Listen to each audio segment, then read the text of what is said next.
नमस्कार, Sandeep sir Doon defence academy के लिए देहरादून से मैं अनिल रावत। जैसा कि आप जानते हैं यूपीएससी द्वारा 1 सितंबर को एनडीए सीडीएस की परीक्षा आयोजित की जानी है, जिसके तहत दून डिफेंस एकेडमी ने छात्रों को परखने के लिए, ताकि वो समझ सके कि हमें अभी कितनी तैयारी की ज़रूरत है, उसके लिए 5 मॉक टेस्ट की सीरीज चलाई एनडीए के लिए और सीडीएस के लिए 3, जिसमें से एनडीए 3 के परिणाम आज हमने घोषित किए हैं। तो उसमें हमारे साथ हैं अभी हर्ष तिवारी, जिन्होंने पहले मॉक टेस्ट में पहला स्थान प्राप्त किया, और दूसरे हैं हमारे साथ सुमित कुमार सिंह, जिन्होंने पहले मॉक टेस्ट में दूसरा स्थान प्राप्त किया। वहीं सुमित कुमार ने दूसरे मॉक टेस्ट में पहला स्थान प्राप्त किया और हर्ष तिवारी ने दूसरा स्थान प्राप्त किया। तीसरे मॉक टेस्ट में सुमित कुमार ने बेहतर प्रदर्शन करते हुए फिर पहला स्थान प्राप्त किया। तो अभी हमारे साथ हैं सुमित कुमार, जिन्होंने 3 मॉक टेस्टों में की सीरीज में फ़िलहाल तीनों में जगह बनाई। तो सुमित, पहले तो अपने बारे में बताओ थोड़ा सा। सर, मैं सुमित कुमार सिंह, मैं क्लास नालंदा ए में पढ़ता हूँ अभी, और मेरा ये फर्स्ट अटैम्प्ट है एनडीए का, और मेरा घर मतलब बिहार हुआ, और बिहार में मुजफ्फरपुर से मैं बिलोंग करता हूँ। अच्छा, जैसे सुमित अभी डीडीए ने आपके लिए मॉक टेस्ट सीरीज चलाई, तो तीनों मॉक टेस्ट में आपने स्थान प्राप्त किया, तो अभी आप अपने में कितना कॉन्फिडेंस लेवल पा रहे हैं कि मैं कितना एग्ज़ाम कैसे अटेम्प्ट करूँगा? सर, कॉन्फिडेंस लेवल तो सही में खास कर आ रखा है, और कॉन्फिडेंस लेवल की बोलो तो पहले मेरे को बहुत ज़्यादा गलत होते थे अटैम्प्ट करने पे क्वेश्चन, लेकिन अभी है कि एक प्रैक्टिस हो जाती है ना कि हाँ कौन से क्वेश्चन अटैम्प्ट करने कौन से नहीं करने, क्योंकि एक रियल एग्ज़ाम में तो सब क्वेश्चन आसान आने वाले हैं नहीं, इसलिए विद इन टाइम हमें सबसे पहले जो क्वेश्चन मतलब हल्के लगते हैं ना उन्हें पहले सिक्योर करना होता है। और ये मॉक टेस्ट ने मुझे मतलब अच्छे से कॉन्फिडेंस दिया कि कौन से क्वेश्चन पहले फाइंड करने हल्के हैं और कौन से भारी को बाद में अटैम्प्ट करना है और हल्के वाले को पहले। तो मतलब एक अच्छा कॉन्फिडेंस है कि हाँ पेपर कैसा भी आए अच्छे से अटैम्प्ट कर पाएंगे। अच्छा हरीश, पहले तो अपने बारे में बताओ। जी, मेरा नाम हर्ष तिवारी है, मैं हरदोई डिस्ट्रिक्ट ऑफ उत्तर प्रदेश से बिलोंग करता हूँ। मैं डीडीए में नालंदा आफ्टरनून ए में पढ़ता हूँ। अच्छा, अभी जैसे आपने मॉक टेस्ट में पहले में पहला स्थान प्राप्त किया, दूसरे में दूसरा स्थान प्राप्त किया, तीसरे में आपको कोई स्थान नहीं मिला, तो आप में कहाँ कमी रह गई इसमें? तीसरे पेपर में मेरी जो है गलती, वही ओएमआर जो शीट होती है उसमें भरने में गलती हो गई, जिसके कारण मेरे 18 के क्वेश्चन जो सीरियल से मैंने अटेम्प्ट किए थे तो वो मेरे गड़बड़ हो गए, क्योंकि बीच बीच में कुछ क्वेश्चनों में गैप था, तो जल्दी की वजह से मैं 18 क्वेश्चन वो नहीं भर पाया। तो एक तो सबसे बड़ा मॉक टेस्ट देने का फ़ायदा ये रहा कि मैं वहाँ रियल एग्ज़ाम में अपने जो ओएमआर है उसको फिलिंग के लिए सबसे सही कर सका यहाँ से, क्योंकि गलती सबसे सही सिखाती है। तो अभी कितना कॉन्फिडेंस है आप में एग्ज़ाम को लेकर? अभी जी, कॉन्फिडेंस तो अब इतना मॉडरेट हो चुका है कि अगर क्वेश्चन आता है तो हम लोग टैकल करने के एबल हो जाते हैं, क्योंकि जो यहाँ से मॉक से हम लोग जो एग्ज़ाम का रियल प्रेशर है वो हम लोग फाइंड कर लेते हैं, क्योंकि एक्चुअली जो रियल एग्ज़ाम होता है जो यूपीएससी कंडक्ट कराती, तो वहाँ पे वो थोड़ी थोड़ी पॉइंट चीज़ें पे वो ऑप्शन चेंज कर देती है, लाइक प्लस माइनस। तो वहाँ पे यहाँ से मॉक देने से वहाँ पे जो प्लस माइनस में आंसर्स में गलती होती, तो यहाँ से हम लोग वो सीख जाते हैं, और वही हम लोग जो अपनी जो यहाँ से अभी सीखा है हार्ड वर्क से हम लोगों ने मॉक दे के, तो वहाँ पे हम लोग उसे सिंपली अप्लाई कर लेते हैं, तो फिर वहाँ पे उतनी गलती होती नहीं है इतनी। अच्छा सुमित, ये बताओ, जैसे अभी आपने मॉक टेस्ट दिए, तो अभी क्या लग रहा है कि आप में कहाँ कमी है और उसको कैसे दूर कर सकते हो? सर, अभी तो फिलहाल मेरा मैथ का मैं बोलना चाहूँगा कि पहले मेरा मैथ में जो टाइमिंग था वो क्वेश्चन सॉल्विंग का बहुत कम था, मतलब मैं 2 घंटे में 2.5 घंटे में मुश्किल से मैं 45 क्वेश्चन अटेम्प्ट कर पाता था। तो अभी मैं 60, 65, 70, अगर paper moderate to easy moderate है तो 70, 80 क्वेश्चन भी हो जाते हैं, और हार्ड पेपर है तो वही 60, 65। तो मुझे लगता है कि मुझे थोड़ा टाइमिंग और इम्प्रूव करना है, लेकिन अभी तो 2 दिन है तो कुछ कर नहीं सकते, इसलिए पुराने जो टेम्पलेट उसी पे सेट है, और वही कोशिश करेंगे कि पेपर जो भी हार्ड आता है तो पहले 40 से 45 क्वेश्चन 1.5 आवर में सिक्योर करके फिर उसके बाद हार्ड क्वेश्चन पे अप्रोच करेंगे। तो आपने अपने एग्जाम को लेकर रणनीति बना ली है? Yes sir. तो इसमें और क्या इंप्रूवमेंट है आपकी रणनीति में? सर, इम्प्रूवमेंट ये है कि ज़्यादा एरर कम करना है, ऐसे कि हम कभी कभी जो क्वेश्चन में प्रॉब्लम होती है कि ऑप्शन 2 कन्फ्यूजन होता है, तो उसमें वैसे क्वेश्चन को या तो छोड़ देना है, अगर 70 to 80% कन्फर्मेशन है तो फिर हम उस क्वेश्चन में रिस्क ले सकते हैं। ऐसे क्वेश्चन में रिस्क कब लेंगे जब हमारे 70 क्वेश्चन जीएटी में और मैथ में 50 क्वेश्चन अटैम्प्ट मतलब सही हो, मतलब मुझे प्रॉपर हो कि हाँ सही है, तब ऐसे क्वेश्चन में हम रिस्क ले सकते हैं, और ज़्यादा से ज़्यादा 15 क्वेश्चन में रिस्क लेंगे, क्योंकि फिर गलत भी होते हैं तो हमारा कम मतलब माइनस में नंबर कम जाता है। तो ऐसे क्वेश्चन में रिस्क लेंगे, और रिस्क उसी क्वेश्चन में लेंगे जिसमें 2 ऑप्शन में डाउट हो। अच्छा हर्ष, तुमने कैसे रणनीति बनाई है अपने एग्जाम को अटेम्प्ट करने के लिए?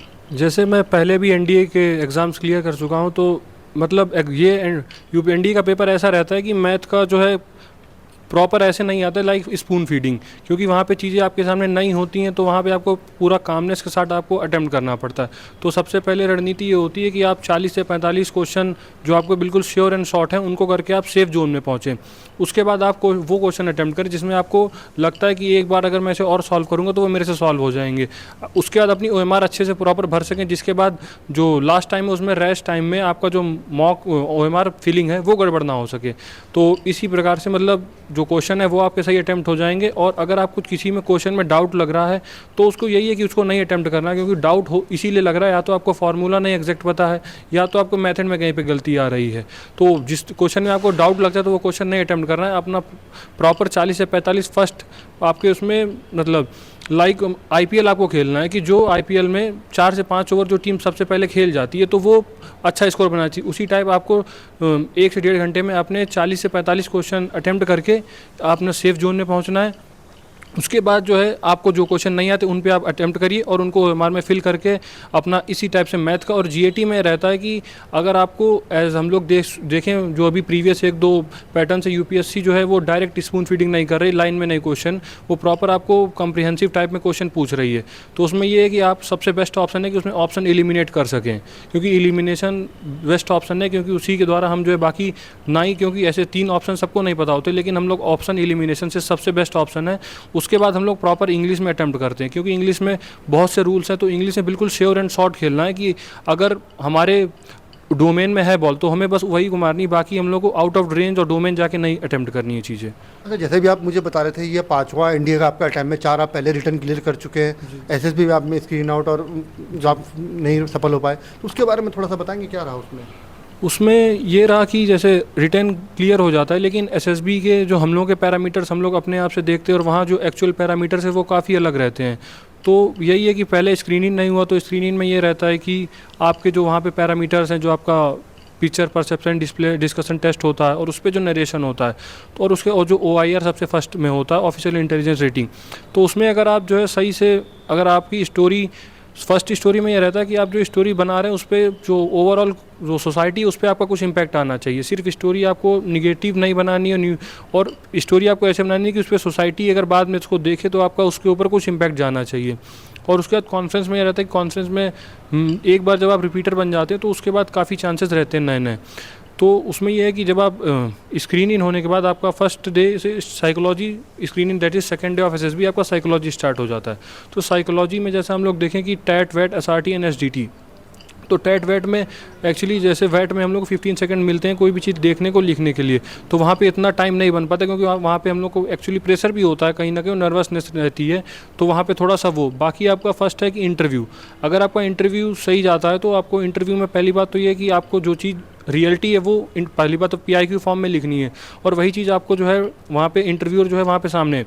और ऐसा तो पॉसिबल नहीं होता कि अब जैसे हर बच्चे को 100 क्वेश्चन है, जैसे अप्रॉक्स आपको 95 क्वेश्चन वो पूछ रहे हैं, 95% आ रहा है, तो आप सिंपली 2-3 क्वेश्चन में ये भी कह सकते हैं sir I don't know, but उनमें वहाँ पे टैकल उनसे करना और वहाँ पे उनसे क्वेरल करना कोई आपको पॉजिटिव इम्पैक्ट नहीं देगा। और दूसरा है GTO में पहला जो आपका वो टास्क रहते हैं, तो GTO के जो होते हैं वही सब आपको अच्छे से अटेम्प्ट कर लें, लाइक जैसे ग्रुप प्लानिंग एक्सरसाइज वगैरह हैं, तो आपको यहाँ पे एक्चुअल जो है फर्स्टली कैरेक्टर को आपको रिकॉग्नाइज करते हुए तो आपको अच्छा पॉजिटिव इम्पैक्ट देता है। उसके बाद जब आपको PGT वगैरह होता है तो PGT में सबसे पहला आपको ये होता है कि आपका ग्रुप के साथ कोऑर्डिनेशन कैसा है।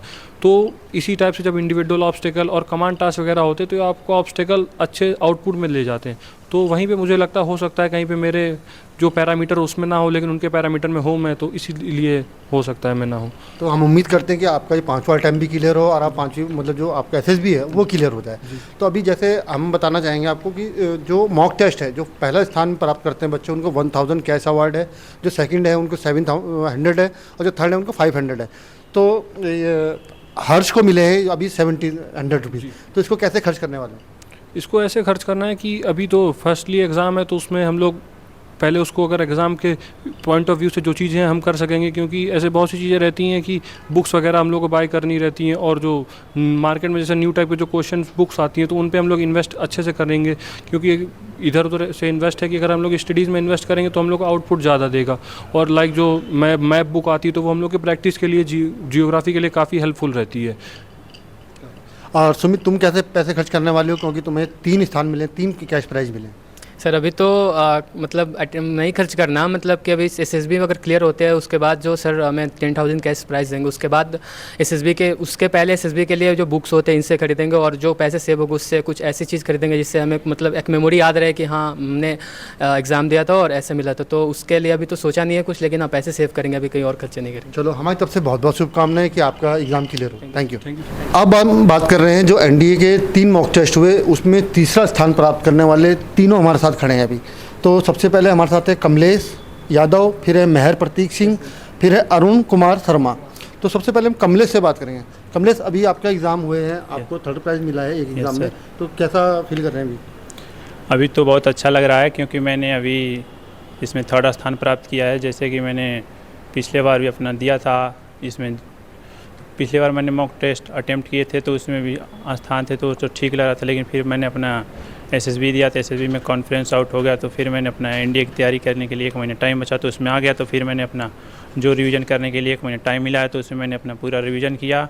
उसके बाद से मैंने अपना ये मॉक टेस्ट अटेम्प्ट किया, क्योंकि मॉक टेस्ट अटेम्प्ट करना मतलब एक हिसाब से ये रियल एक बैटल ग्राउंड लगता है। इसमें अगर आप आँख लड़ते हैं तब आपको जो चैलेंज वहाँ फेस करने को मिलता है पूरा सीधे रियल एग्जाम है, तो वो आपको ज़्यादा नहीं उतना नर्वस फील होता है, नहीं तो कोई अच्छा घबराहट होती है, नहीं तो कोई भी इतना दिक्कत नहीं होती। जब आप अच्छे से मॉक टेस्ट अटेम्प्ट करते हैं फिर उसका एनालाइज करते हैं तो उसमें कोई आपको दिक्कत नहीं होती, और मॉक टेस्ट बहुत अच्छे से एनालाइज करना जरूरी भी होता है।